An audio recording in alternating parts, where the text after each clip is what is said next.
તમને ખબર છે પૃથ્વી ઉપર આજના સમયમાં કેટલા માણસો રહેતા હશે?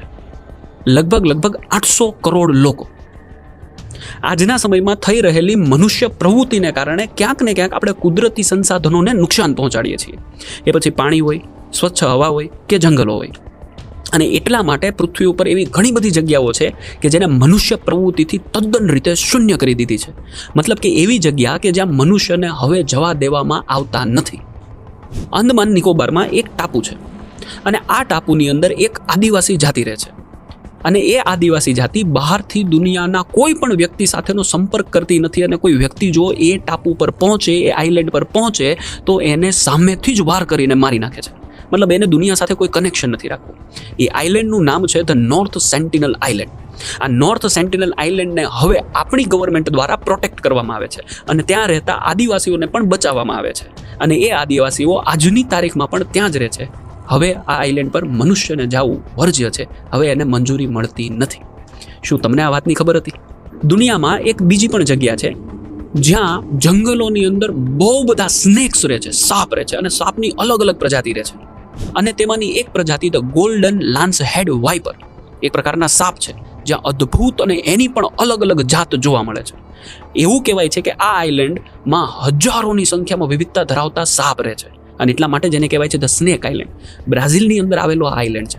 આજના સમયમાં એ જગ્યાએ પણ મનુષ્યને જવા માટે મંજૂરી આપવામાં આવતી નથી. નોર્વેમાં એક બર્ફીલા પહાડની વચ્ચે એક લેબ બનાવવામાં આવી છે.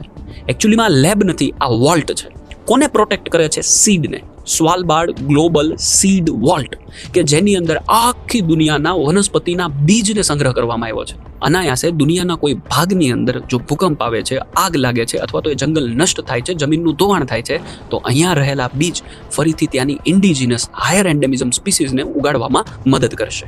આ જગ્યા પણ એવી છે જ્યાં મનુષ્યને જવાની એન્ટ્રી નથી. ફ્રાન્સમાં એક ગુફા છે જેની અંદર 17,000 વર્ષ કરતાં પણ જૂના ચિત્રો મળી આવ્યા છે જે ગુફાની અંદર કોતરેલા છે.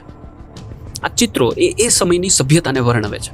1948માં આ ગુફા એ પર્યટકો માટે ઓપન કરેલી, પણ લગભગ 1963 આવતા અહીંયા મનુષ્યને જવા માટે કમ્પ્લીટલી મંજૂરી બંધ કરી દેવામાં આવી. લાસ્કો ગુફા કરીને આ જગ્યા છે. એવું કહેવાય છે કે વાતાવરણનો ભેજ અને જે પર્યટકો આવતા હતા એમના શરીરમાંથી નીકળતું કાર્બન ડાયોક્સાઇડ એ ગુફા ચિત્રોને બગાડી રહ્યા છે અને એટલા માટે એ જગ્યા પણ બંધ કરી દેવામાં આવી છે. તમને ખબર છે આપણા ભારતમાં એવી કઈ પ્રાચીન જગ્યા છે કે જ્યાં પણ આવા ભીત ચિત્રો મળી આવ્યા છે? તમે એરિયા 51 શબ્દ ક્યારેય સાંભળ્યો છે?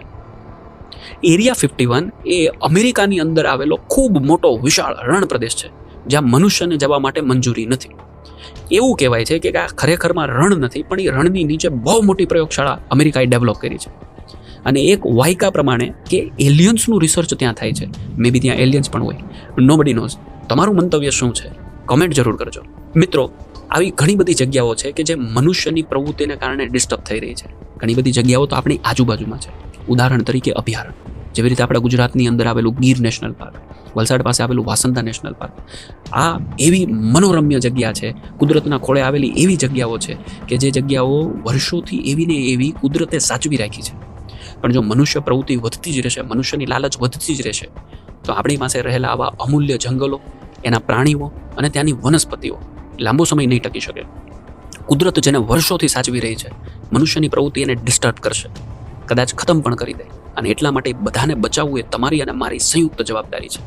આવા ઘણા બધા પ્લેસ ગુજરાતમાં પણ છે કે જ્યાં આપણને જવાની પરમિશન નથી. તમારા ધ્યાનમાં કોઈ આવા પ્રદેશ હોય તો પણ કમેન્ટ જરૂરથી કરજો.